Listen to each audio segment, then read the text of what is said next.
L'ASE nous a beaucoup aidé dans notre préparation pour le programme de doctorat, en ce sens qu'il a créé le cadre adéquat et aussi surtout à travers le programme prédoctoral où il a mis à notre disposition les outils nécessaires, l'encadrement nécessaire pour passer les tests d'aptitude, notamment le TOEFL et le GRE, qui montrent un tant soit peu combien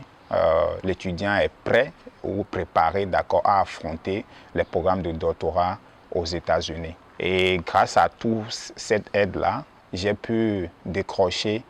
3 admissions dans de prestigieuses universités aux États-Unis, dont Emory, dont l'Université de British Columbia au Canada et aussi l'Université de New York. Et après, il faut forcément faire un choix. Donc, j'ai choisi l'Université d'Emory. Tout ça là, et aussi les cours auxquels j'ai été exposé durant mon cursus académique, bien sûr, m'ont permis d'écrire un mémoire de master qui m'a permis de faire beaucoup de pays, du genre beaucoup de conférences internationales, notamment la conférence de Ouagapé, c'est une conférence sur l'économie politique en Afrique, où j'ai été participant à Dubaï et j'étais le seul Africain à cette conférence. Il y a aussi la conférence sur l'économie politique, toujours en Afrique, au Portugal, auquel j'ai participé. J'ai aussi participé à des conférences en Côte d'Ivoire, à Addis Abeba en Éthiopie, au Ghana et un peu partout dans le monde. Avec tous ces voyages, j'ai pu rencontrer des étudiants d'autres universités africaines et c'est là que j'ai réalisé qu'il y a quelque chose qui se fait à l'ASE ici et c'est incomparable à ce qui se fait dans la sous-région. Après ça, j'ai été nommé directeur de recherche associé de l'Institut de recherche empirique en économie politique. Et durant cette mandature, j'ai pu réaliser vraiment de grands projets avec des institutions internationales comme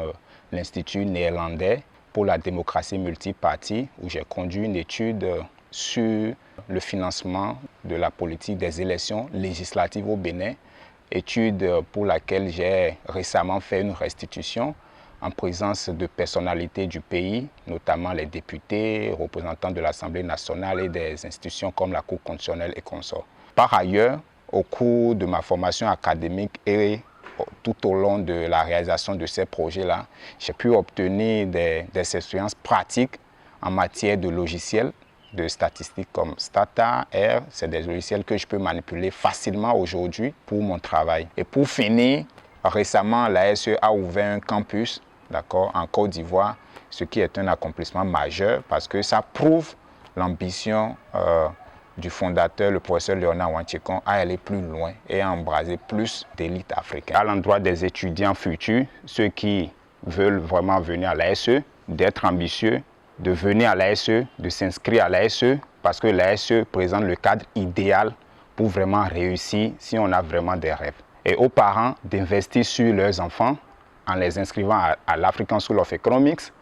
parce que l'African School of Economics est l'université panafricaine qui peut vraiment les aider à assurer un avenir pour leurs enfants. Par exemple, l'African School of Economics a un taux de placement de plus de 85% seulement en 4 ans. Et surtout pour ceux-là qui ambitionnent à faire des études de doctorat,